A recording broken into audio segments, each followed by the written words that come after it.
Noong 1988 po, nilabas yung new wave na kanta ng When in Rome. Sino ba nakakaalam ng new wave band na When in Rome? So inilabas nila yung kanta na The Promise. So maganda tong The Promise na ito dahil ito yung madalas sounds pag bumibiyaya ko dati ng jeep, yung mga patok. Sabi sa kanta nila, if you need a friend, don't look to a stranger. You know, in the end, I always be there. But when you're in doubt, but when you're in doubt, and you're in danger, take a look all around and I'll be there. Sa kanta ng The Promise na pag naghahanap ka ng kaibigan, huwag ka lang tumingin sa iba, sabi ng author neto. Dahil alam mo, sa dulo, laging andun ako. Pag nanduduna ka, pag nasa kapanganib ka, tumingin ka lang sa paligid, andun ako. Kaya ang title nun, The Promise. Pero alam natin, ito ay kilon lang, in-emotionalize lang, hindi naman ito totoo. As a human being, meron tayong mga bagay na hindi kayang gawin, hindi kayang puntahan sa laging panahon at oras. Kaya yung The Promise na ito ay, sabi na nga, pinangakuha ka lang, gusto pa rin. Kanta lang po ito, The Promise. Pero yung pag-aaralan natin na The Promise ay hindi mo emotionalize. Ito ay truth. Kung paano sinabi dito sa The Promise na kanta na take a look around and I'll be there.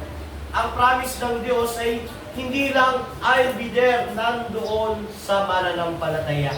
At yun yung ating pag-aaral ngayon. Ang title ng message, The Promise of God.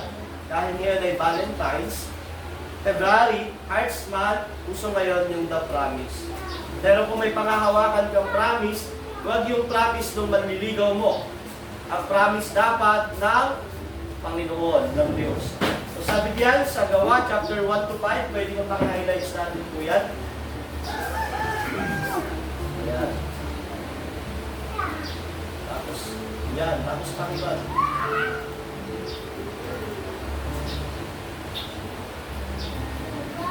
Lumampas na wante, balik ko. Sama si Chok. Ako'y lalapas dito. Baba mo na wante yan. Sakto mo lang dito. Ito, baba mo na wante.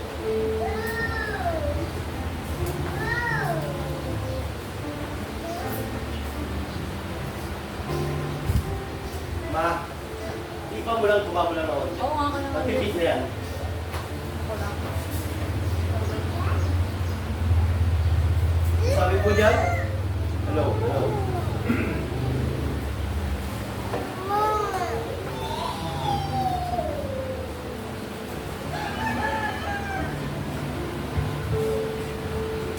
Hello, babasahin ko po, sundan nyo sa inyong Biblia. Sa unang bahagi, mahal kong Teopulo. Sa aking unang aklat ay sinasalaysay ko ang lahat ng ginawa at itinuro ni Jesus buhat pa sa simula. So sinabi ni Lucas na sinalaysay niya yung lahat ng ginawa ni Jesus sa una niyang aklat. Ano yung una niyang aklat? Yung Gospel of Lucas. Hanggang sa araw na siya umakyat sa langit, bago siya umakyat sa pamamagitan ng kapangyarihan ng Espiritu Santo, siya ay nag-iwan ng isang bilin sa kanyang mga apostol na kanyang hinirang. Sa loob ng 40 araw, pagkatapos ng kanyang pagkamatay, nagpakita siya sa kanila. At sa pamamagitan ng maraming katibayan, ay pinatunayan niyang siya'y buhay. Nagturo siya sa kanila tungkol sa paghahari ng Diyos. Samantalang siya'y kasama pa nila, pinagbilinan sila ni Jesus. Huwag muna kayong aalis sa Jerusalem. At ito yung pinatatak na verse natin sa halip. Hintayin ninyo roon ang pinangako ng Ama na sinabi ko na sa inyo. Si Juan ay nagbautismo sa tubig, ngunit di magtatagal ay babautismuhan kayo sa Espiritu Santo. Kaya siguro hindi na kayo magtataka bakit The Promise ang title. Basahin natin yun.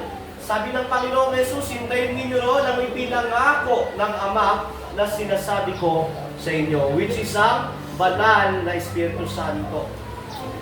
So, ang libro ho ng Gawa ay sinulat ni Lucas. Si Lucas ay second generation Gentiles. Hindi siya Hudyo, siya ay Hentil. Hindi rin siya apostol. Siya ay kabilang doon sa pangalawang batch ng mga believer. Siya yung 70, sa 70.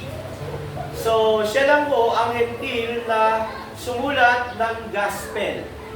Si Lucas po ay isang doktor, physician. Usually yun, nung panahon nila, pag ikaw ay magmimisyon dahil wala naman mga clinic doon, walang mga ospital, ang kailangan nung nagmimisyon ay doktor para sa kalusugan. So, kaibigan siya ni Pablo at kasama sa misyon.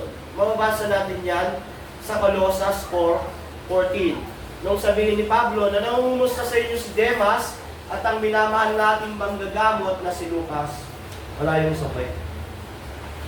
So, malinaw na si Luke as an author ay kaibigan ni Paul at co-missionary niya.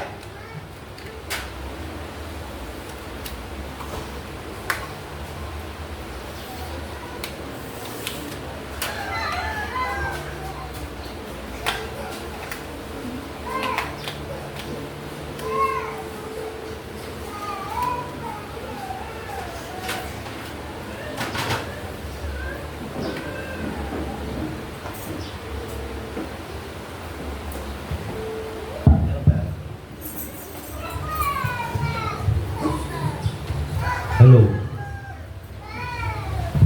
So, receiver mo ng sulat, malinaw diyan, si Teopilo. So, sumulat si Lucas kay Teopilo.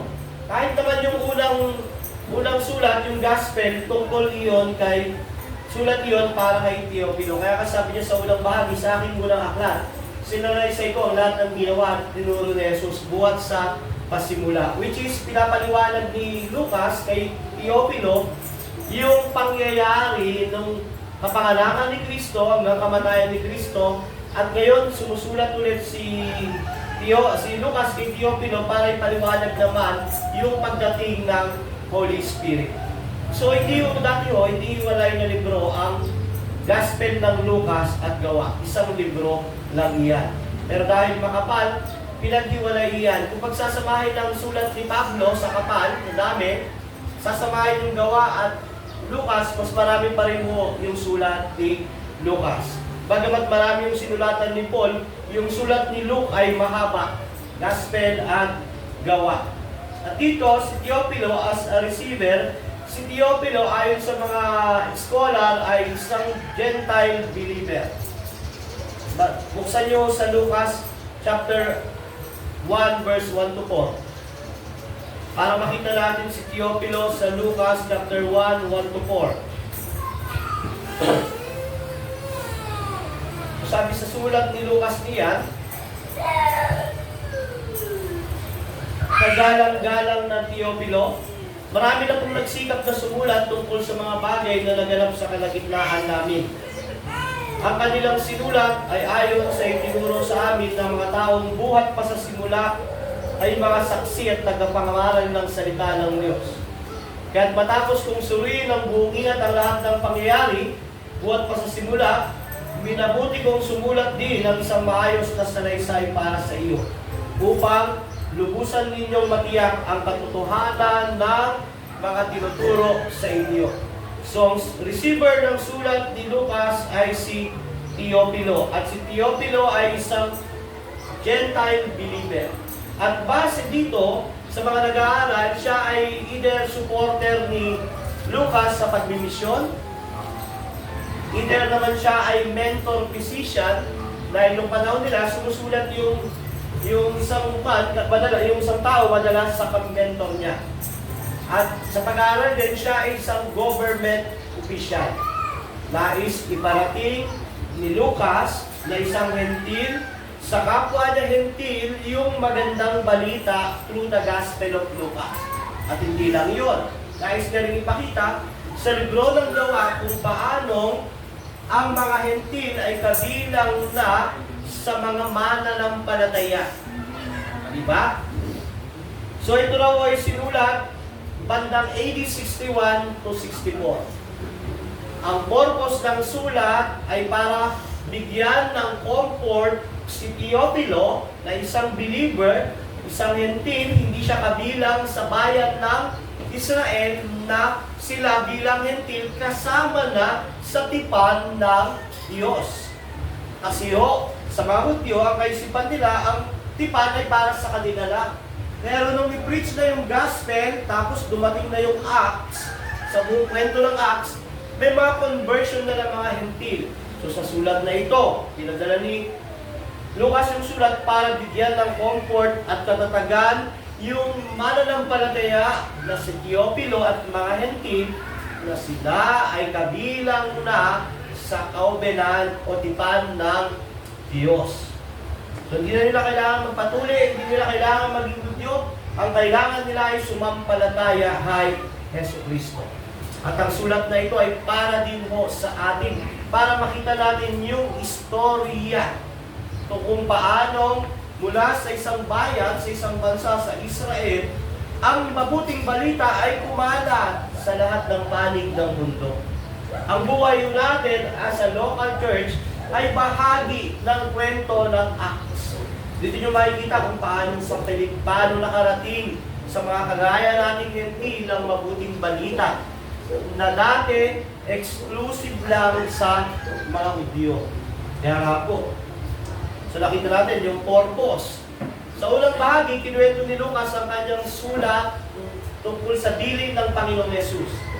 Nung nabuhay ang Panginoong Yesus, kinuwento ni Lucas na nagbilin, huwag muna kayong aalis dito sa Jerusalem. Antayin nyo yung pagdating ng pangako. Kaya ang title ng ating message, The Promise. At ang promise na ito ay ang Holy Spirit. At ang promise na ito, meron tayong 3 puntos. Promise of power, guidance in truth, and promise of the gift giver. Pangako ng tagapagbigay ng, ano bang tawag doon? Regalo o yung kaloob. Pangako na unay, pangako ng kapangyarihan, pangako ng gabay sa katotohanan, pangako ng kapangyarihan. So, umpisahan natin sa the promise of power. Sa Gawa 2:2, sabi diyan, nagkakatipon silang lahat sa isang lugar. Gawa chapter 2, verse 2, wala dyan man. Sabi diyan sa Gawa chapter 2, verse 2, ito yung dumating na yung promise. Hindi sila umalis, nagantay sila. At nung dumating na yung promise, ito na yun. Promise of power. Sabi diyan, nagkakatipon silang lahat sa isang lugar nang sumapit ang araw ng Pentecostes. Walang ano-ano'y may ingay na nagmula sa langit tulad ng ugong ng malakas na hangin. At napuno nito ang bahay at kinaroroonan nila. May nakita sila parang gilang apoy na dumako sa bawat isa. Silang lahat ay napuspos ng Espiritu Santo at nagsimulang magsalita sa iba't ibang wika ayon sa pinagkaloob sa kanila na Espiritu Santo. So nung panahon muna iyon ay natupad yung promise ng Diyos. Promise of the Holy Spirit.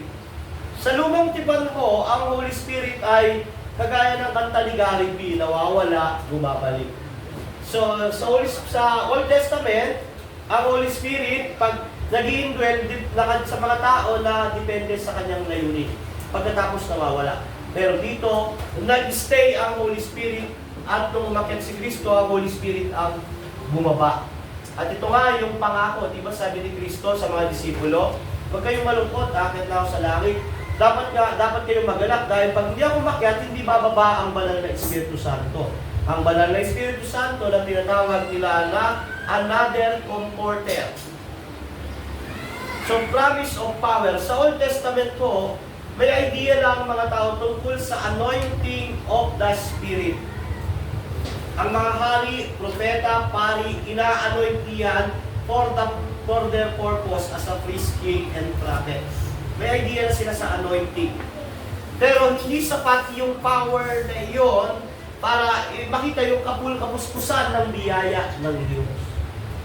For lang yun, for a specific person. Prophet, priest, king, o kaya sa layunin ng Diyos sa isang tao.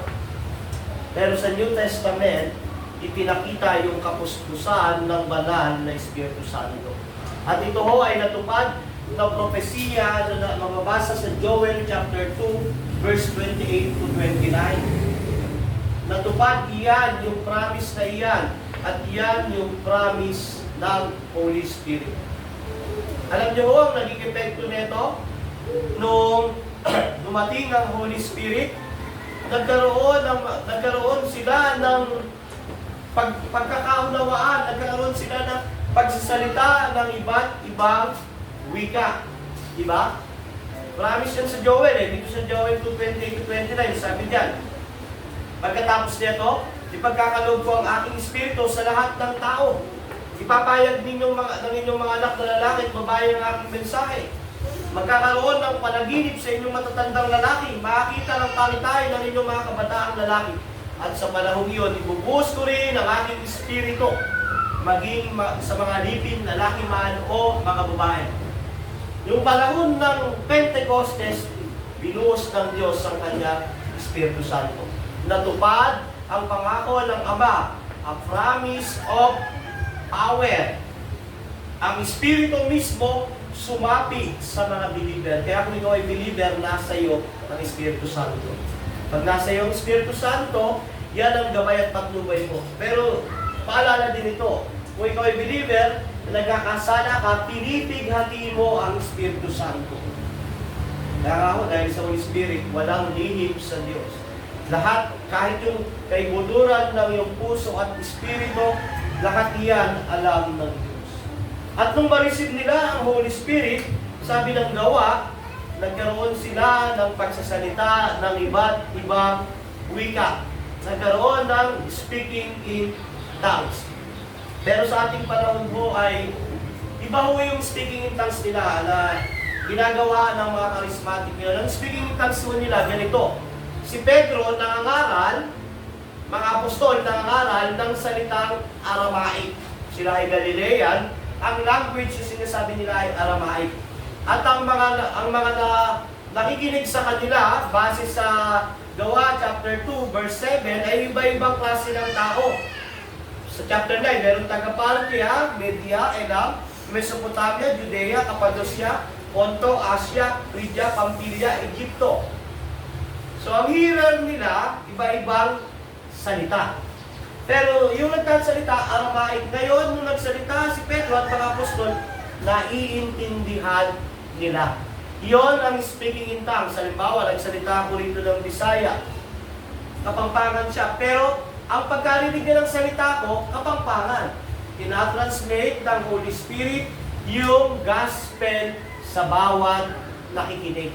Ganun mo ang speaking tongues na sinasabi rito. Ang kapangyarihan ng Espiritu Santo ay nagsilbing translator sa mga mananampalataya.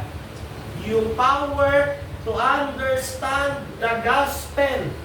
Power to translate the gospel to unknown tongues. Kapangyarihan para isalin yung salitang mga Galilea na Aramaic sa lingwahe ng mga taga-Egypto, sa lingwahe ng mga taga-Mesopotamia, Judea.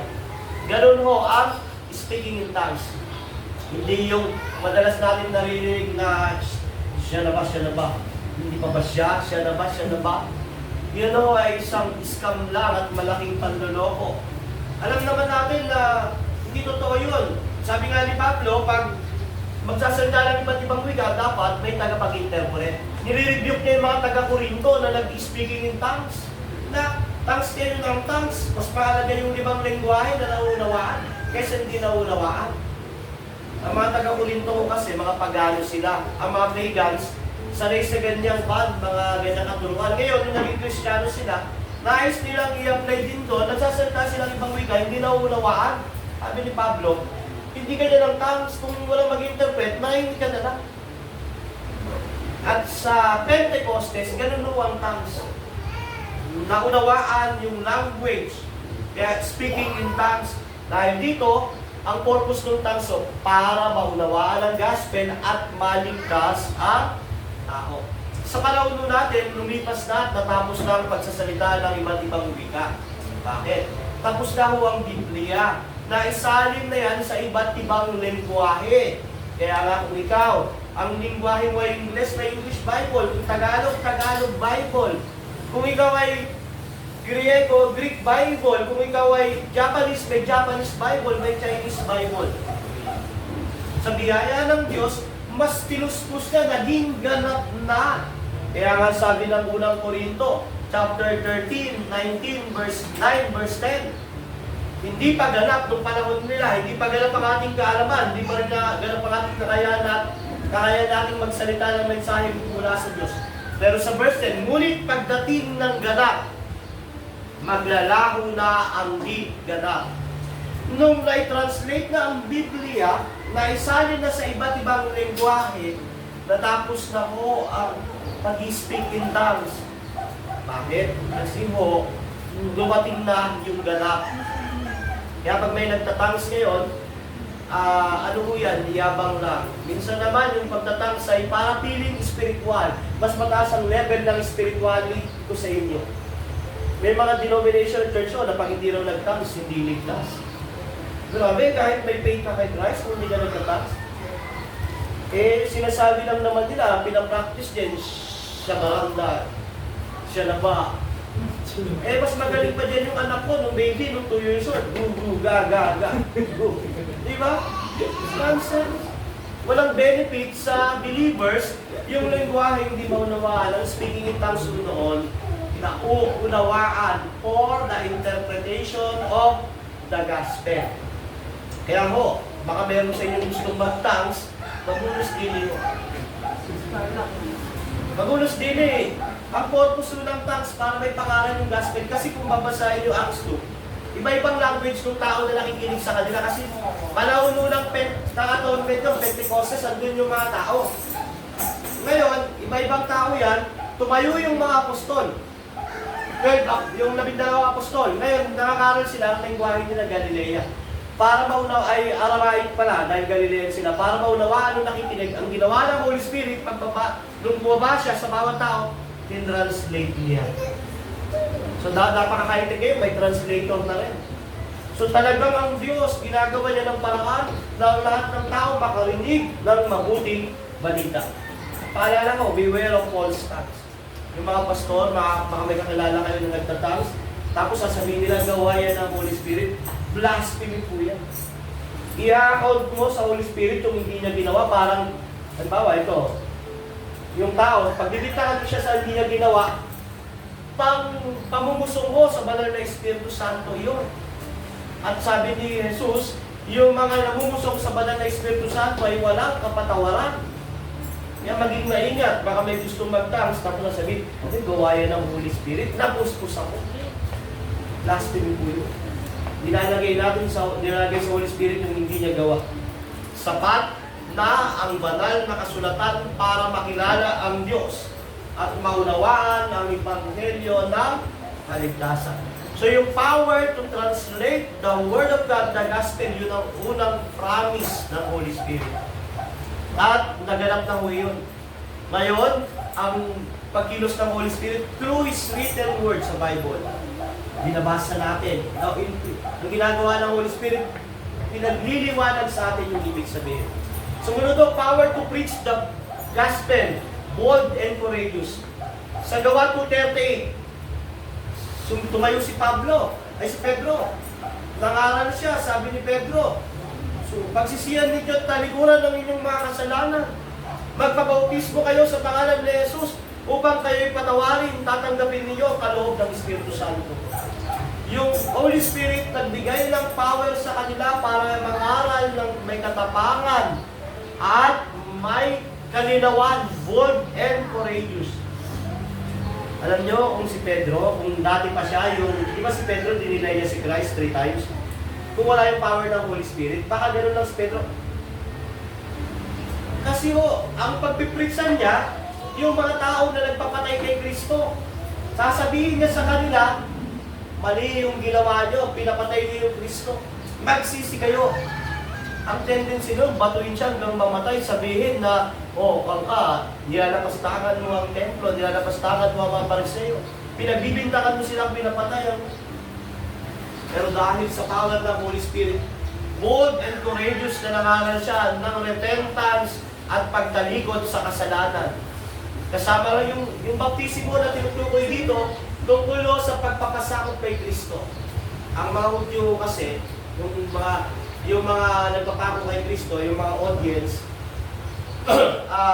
hindi sila naniniwala kay Kristo. Kaya sabi magpabautismo ay magpasakop kay Kristo. Sumunod kay Kristo.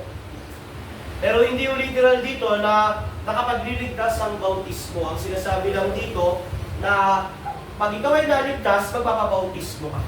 Part talaga yan. First step of obedience. Kung ang tao gusto naligtas, gustong sumunod kay Jesus, ang first step ng obedience niya ay baptism. Pero bago siya magbabaptize, gagawin niya yung pagsisisi, pagtalikod sa kasalanan.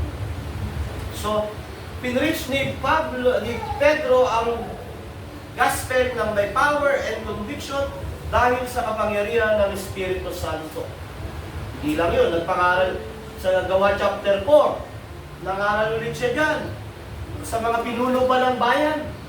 Biro mo, sa harap ng mga tao na nagpapako kay Kristo, mga tinitingala sa lipunan, sabi ni Pedro, magsisikaw talikuran niyo ang kasalanan mo.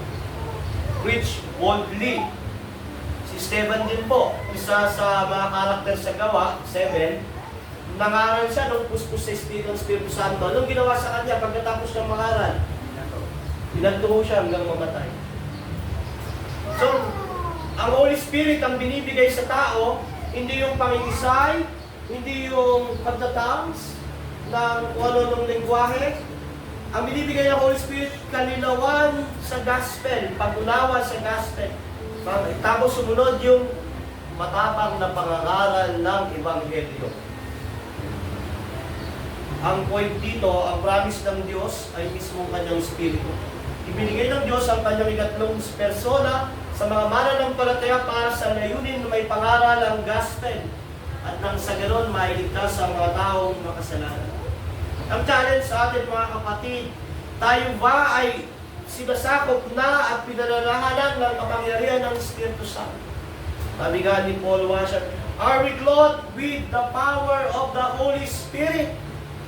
Dinadamitan na ba ng banal na Espiritu Santo ang ating pagkatao? Paano ko malalaman, Pastor? Makikita mo yung power ng Holy Spirit sa buhay mo. Unti-unti mong nauunawaan ang salita ng Diyos. Pinagliliwanag niya sa puso mo through preaching, through reading, through praying, through singing. Sumunod, nagbabahagi ka na ng gospel. Hindi ka na naiiya, hindi ka na natatakot. Pag may opportunity, you always preach the gospel of Jesus Christ. Hindi yung gospel na yayaman, gaganda ang buhay, kundi yung gospel, Christ crucified. Gospel na Kristo ay ipinako sa krus, namatay, nilibing, nabuhay, umakyat sa langit at muling babalik. So yun o yung power. Power ng Holy Spirit, the promise of power. Pangalawa, the promise of guidance in truth. Pasensya na, hindi ko na-explain itong outline. Sa daming ginagawa. Pero madali naman tandaan. Promise of power, hindi yung kiling-kiling power ha. Malakas din yun eh. Pero power to understand the gospel, power to preach the gospel. Pangatlo, promise of guidance in truth. Promise of guidance in truth. Meron daw ako naging kaklase sa Bible school. Actually, hindi kaklase, schoolmate. Nagkaroon kami ng discussion sa Facebook at nakita ko na hindi na siya naniniwala sa doctrine ng Orthodox Trinity Orthodox doctrine. Pero isa sa matalino dun sa Bible school yun. Pero iba na ang naging view niya. Ang naging view niya ay Diyos ang Ama, Diyos ang Anak, dalawa ang Diyos. Pero malinaw ang Biblia, iisa lang ang Diyos. Pero ang hindi isa yung persona. Ngayon hindi niya tinatanggap yung Orthodox doctrine ng Trinity. Ang naisipan niya ngayon ay nag-aaral siya ng Biblia by his own at yun ang lumabas na interpretation niya. Hindi siya nag-subscribe sa mga unang Kristiyano. Para sa kanya, yung Nicene Creed ay pagbabaliktad sa turo ni Kristo. Yung Council of Ephesus, Constantinople, sa kayong Chalcedon, hindi niya tinatanggap yun. Nag-dream siya sa faith. Actually, ang habang discussion namin, sabi ko, damnable yan. Proud and arrogant ka. Pinablaspheme mo ang Holy Spirit. Biro mo, mataas na Diyos ang Ama, mababang Diyos si Kristo. Pero dalawang Diyos. Pero isa lang daw. Gulo, di ba? Sa Trinity kasi ganito, isang Diyos, pantay sa pagka-Diyos. Nagkakaroon lang ng tawag dito, superiority sa kanilang personality. Father, Son, Holy Spirit, pero equal sa God. Diba? Parang, halimbawa, si Brother Jess saka si Melvin. Sa humanity, equal sila. Pero sa posisyon, syempre, may-ari sa katrabahador. Hindi equal ang posisyon.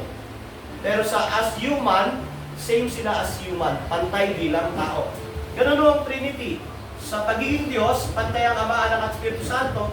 Pero sa kanilang role at kanilang, ano bang tawag dito, yung kanilang gawain, ibang role ng Ama, Anak at Espiritu Santo, pero isang Diyos. Sa kanila, ganito ang nangyari. Higher God ang Ama, lower God ang Anak. Ang aking tanong, tatanggapin ba ng higher God ang alay ng lower God? Hindi. Kasi paano mo masasabing tatanggapin ng lower God yung sakripisyo ng higher God? Hindi sila pantay. Ang tinatanggap lang na sakripisyo ng Diyos Ama ay yung kagaya ng kanyang essence bilang Diyos. Kaya dapat si Kristo kagaya ng Diyos, pantay ng Diyos Ama. Yet, kagaya rin siya ng tao dahil ang tao ay makasalanan. Para maging perfect mediator siya. Anong nangyari dito? Yung totoo kung magpapatuloy siya roon, totoo yung sinasabi ng Biblia na umalis sila sa atin dahil hindi sila kabilang sa atin. Bakit? Dahil walang guidance ng truth. So, ang Holy Spirit po, ang promise niya is guidance in truth. Basahin natin yung John 16:7 to 14. John chapter 16 verse 7, 14. Yan yung kinukot ni Lucas na dito ay ni Lucas na sabi, "Huwag muna kayo kaalis sa Jerusalem. Sa halip hintayin ninyo ron ang pinangako ng Ama na sinabi ko sa inyo." So, sinabi ni Christ sa John 16:7 verse 14. Sabi diyan, "Subalit, sinasabi ko sa inyo ang katotohanan. Ang pag-alis ko ay sa ikabubuti ninyo. Sapagkat hindi paparito sa inyo ang patnubay kung hindi ako alis. Ngunit pag-alis ko, isusubok ko siya sa inyo. Pagdating niya ay kanyang patutunayan na mali ang mga taga-sanlibutan tungkol sa kasalanan, tungkol sa katwiran, at tungkol sa paghatol ng Diyos." Tanong tayo sa 13. "Ngunit, pagdating ng Espiritu ng katotohanan, papatnubayan niya kayo sa buong katotohanan, sapagkat ang sasabihin niya ay hindi mula sa kanyang sarili, kundi ang kanyang narinig, at ipapahayag niya sa inyo ang mga mangyayari sa hinaharap." A promise of guidance in truth. Pinangako sa mga apostol na pagdating ng Espiritu Santo, siya ang magiging guide ninyo sa truth.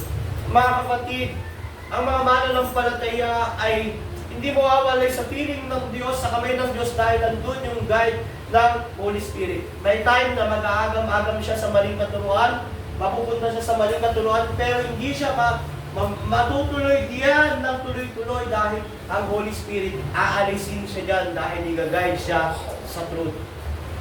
So, ang presensya ng Espiritu Santo na ipinangako sa mga alagad ay teaching the first church disciple ng truth. At makikita ho natin yan na di lang talaga tinuruan sila, ginabayan pa sila. Merong unang ginawa ang Holy Spirit na church discipline. Sa Gawa chapter 5, verse 1 to 11, makikita dyan si Ananias at Sapphira. Mga peking unbeliever ito. Ginaya. Mga peking believer pala. Peking unbeliever. Peking believer ito. Gusto nilang dayain ng Holy Spirit. Ang ginawa ng Holy Spirit sa kanila, sila ay pinatay. Ginagay ng Holy Spirit ang church sa katotohanan, mga kapatid. Diba sa Gawa 5:11, namatay yung Ananias at Sapphira dahil dinaya nila ang Holy Spirit. At sabi ni Pedro, hindi kayo sa tao nagsinungaling, sa Diyos kayo nagsinungaling. So ang power na pinapangako rito ay pagbibigay ng guidance sa katotohanan. Ang isang iglesia na ginagabayan ng Holy Spirit ay hindi babagsak sa isang nakakatakot na heresiya o maling katuruan. Kasi andun ang Holy Spirit. The Holy Spirit guide believer against false believer. Una, mga kapatid, ginagabayan ka ng banal na Espiritu Santo sa mga maling mananampalataya. Ganon din sa mga maling tagapagturo at maling katuruan. Kaya nga po, ang isang simbahan na puno ng unbeliever, laganap ang mga maling katuruan ay nakakatakot dahil wala ang maalab na pagbiministeryo ng banal na Espiritu Santo. Ang presensya ng banal na Espiritu Santo ay nagbibigay sa atin ng kakayahang maunawaan at may paliwanag ang salita ng Diyos. Gayon din, siya rin yung nagbibigay sa atin ng kaniwalagan para paunawaan natin yung tamang katuruan. Kaya sabi dito sa quotes na ito, sadya, na pinagmasahin ko, gayon may kung siyang espiritual ng katotohanan ay dumating ay papatubayan niya kayo sa buong katotohanan. John 16:14 po ito, pinapahayag niya sa ating mga isipan ang buong kalooban ng Diyos tungkol sa pagsamba. So ito yung ginagawa ng Holy Spirit, pinapahayag niya sa ating isipan ang buong kalooban ng Diyos tungkol sa pagsamba. Doktrina, pamumuhay, Kristiyano, siya ang pinakamahusay na gabay, nangunguna sa atin, naghuhanda sa atin. Pinangungunahan niya tayo sa ating dapat maabot patungkol sa bagay na espiritual. At sabi diyan, niluluwalhati niya ang Panginoong Jesucristo sa lahat ng bagay. Sabi ng John 16:14. Ang layunin ng Holy Spirit ay itaas si Kristo. Kaya pag ang isang church, ang laging tinataas si Jesucristo, ibig sabihin, ang Holy Spirit ay maalab na nagbiministeryo sa kanila. Kahit nilalang bilang niyan, kahit hindi yan mega church, basta ang isang simbahan ay laging tinataas si Kristo, malinaw ang katotohanan tungkol kay Kristo, yan ay pinagbiministeryohan ng banal na Espiritu Santo. Bakit? Because the Holy Spirit is the promise of guidance. Mawalan tayo ng mga kaibigan, mga mahal sa buhay, mga tao na mahalaga sa atin, kung tayo ay maninindigan sa katotohanan. Wala kasing sense na magkakasama tayo, magkakaibigan tayo, masaya tayo, pero wala tayo sa truth. Ang tawag po doon, hypocrisy. Kaya dapat lagi tayo nakatayo sa truth. Pinipreach ba sa atin? Truth? Yung pinag-aaralan ba namin? Truth? Yung buhay ba namin? Truth? Di ba yung ayawan tayo ng tao? Ayawan tayo ng ibang mga bagay, mga kaibigan natin, basta ang mahalaga, andun tayo sa truth. Masarap po magkaroon ng kaibigan na nandun kayo sa truth. Masarap tumakbo ang isang local church na nakasentro sa katotohanan. Masarap makipag-fellowship na nakasentro sa katotohanan. Mga kapatid, kahit saan, lagi mong tatandaan mahalaga ang truth. Kahit sa relationship. Di ba? Ang hirap mabuhay sa isang relasyon, hindi totoo. Di ba? Sa family, mahirap ang may kasinungalingan o walang kahit doon sa pagdidil sa business. So, pinanood ko na maganda yung Cobra Kai. Cobra Kai ay kwento ni Karate Kid noong 1980s na ni-revive ngayon at ginawang series. Sa Cobra Kai, tinatanong yung yung bida dati na karatista na matanda na ngayon, businessman siya, nagtatrabaho may negosyo sila, sariling car sales. Ngayon, tinanong siya, paano ka nakipag-deal sa tao? Simple lang, sabi niya. Tinitignan ko sila sa mata at sinasabi ko sa kanila yung katotohanan. Ayawan man nila, okay lang. Gustuhin man nila, mas maganda. Pero ang pinakamaganda, pag sinabi mo kasi yung katotohanan, wala ka nang isipin. Alam mo yung nagsinungaling na, isipin pa ba yung nasabi ko? Pag sinabi mo yung, tinignan mo yung mata, sinabi mo yung truth, wala ka nang isipin pa. So napakagandang paalala na ang Holy Spirit ang nagiging gabay sa atin sa truth. Ang kapatid, napakahalaga ng truth. Sabi nila, priority daw ang unity, hindi po. Unity without truth is leading to heresy and false teaching. Marami yung simbahan, binuboast nila yung unit nila. Ang tanong, andun ba sila sa truth? Truth muna. Ang truth, laging nag-unite. At the same time, ang truth, hindi hiwalayin yan yung tama at mali, mabuti at masama. Truth unite, yet ang truth hindi yung nagdi-divide. Ano ang nagdi-divide? Yung error. Hindi yung totoo yung truth unite, truth divides. Hindi yun. Truth unites, error divide. Pag na-divide ang simbahan, ang nag-divide mo yung error. Hindi yung ang truth. Ang truth ay truth. Mag-i-stand ang totoo. Kaya ako, pag may umalis sa simbahan ito, ang reason niya, dinivide na katotohanan, hindi o yung error ang nagalis sa kanya dahil may error siya. O kaya may error ang church na ito. Pero always seek the truth. Mga kapatid, walang silbi ang mga bagay-bagay kung walang katotohanan. Dahil laging umpisa ng isang magandang pangyayari sa katotohanan. Kaya nga, sabi ng Panginoon Jesus, katotohanan sinasabi ko sa inyo, malibang ipanganak muli ang isang tao, hindi na makikita ang paghahari ng Diyos. Pag hindi na born again ng tao, impyerno siya. So, ang Holy Spirit, guidance in truth, promise of gift giver, o pag-gift giver. Pangako ng, sabi niyan, hintayin niyo roon ang pinangako ng Ama na sinabi ko sa inyo. Ano ito? Pangako ng tagapagbigay ng kaloob. Unang Korinto chapter 12.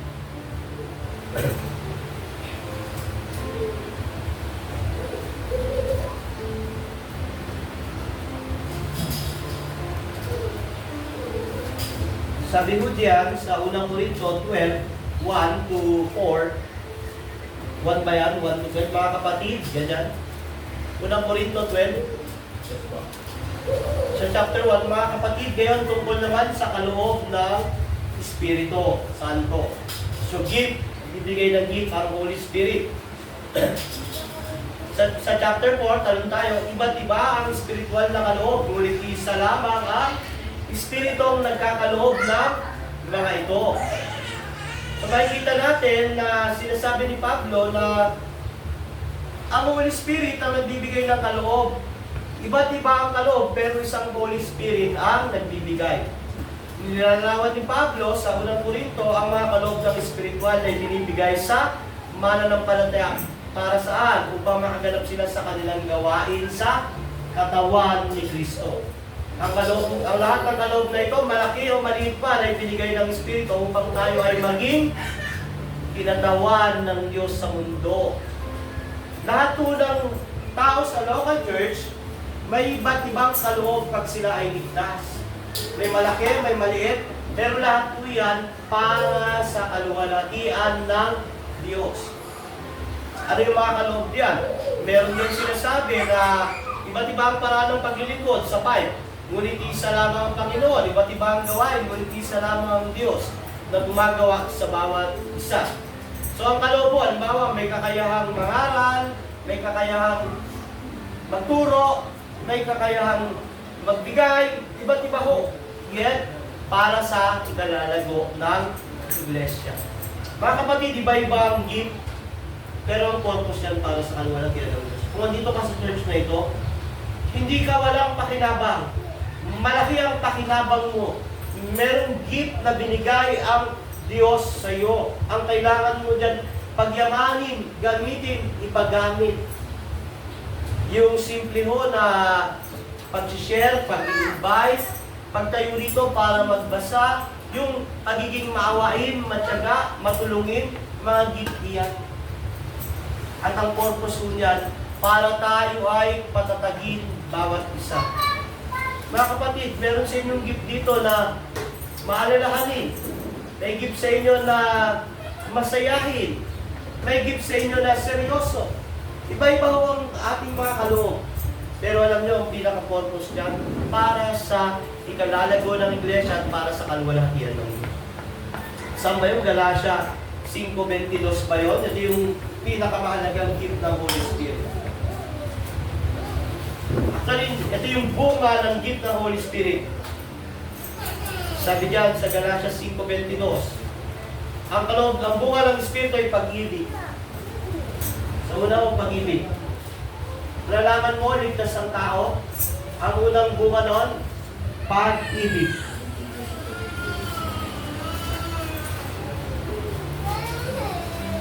Tapos, nasa loob ng pag-ibig,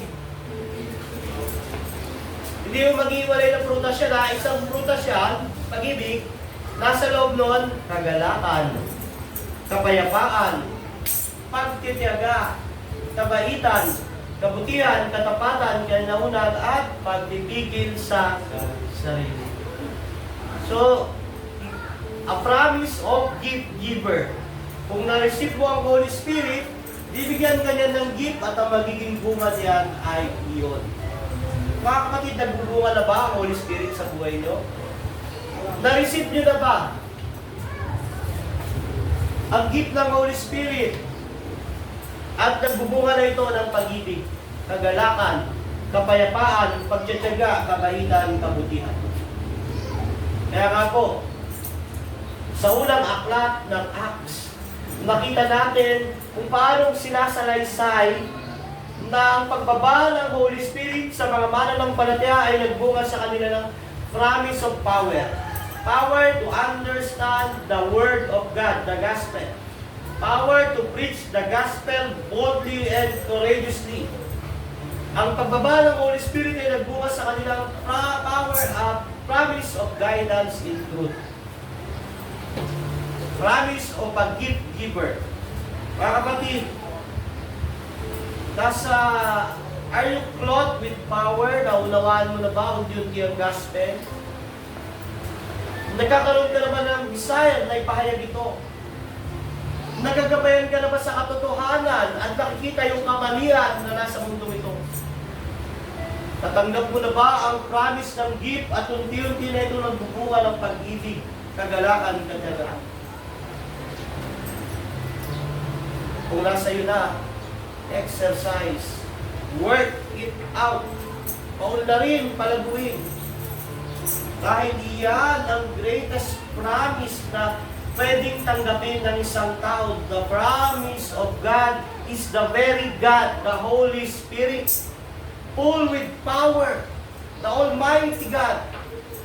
Yung mismong Diyos, yung tatlong persona, tinatanggap ng isang taong sumasampalataya kay Kristo. Yang challenge, dapat makita sa buhay natin yung promise ng Diyos. Promise of power, guidance in truth, at yung pag-exercise ng gift para magbunga ng mga. Habang narinig mo ang gospel, ngayong umagang ito, magpakumbaba ka sa harapan ng Panginoon Jesus. Dahil habang hindi ka sumasampalataya, nagtitiwala kay Kristo, hindi mo tatanggapin ang promise na kaloob ng Diyos. Hindi mo tatanggapin yung power and guidance through the Holy Spirit. Nakakatakot po yun. Pinabibigat mo ang hatol ng Diyos sa iyo. Every time na narinig mo ang gospel at pinapatigas mo ang puso mo. Kung merong tao dito wala kay Kristo, ngayong umagang ito, pagsisihan mo ang kasalanan mo, magpakumbaba ka, sumampalataya kay Kristo, at ngayon din ay tatanggapin mo ang kaloob na pangako ng Diyos. Dahil siya ay tapat, mabuti, mapagmahal at mabiyaya. Nawa ko, lahat ng mga kasama natin dito ay na kay Kristo.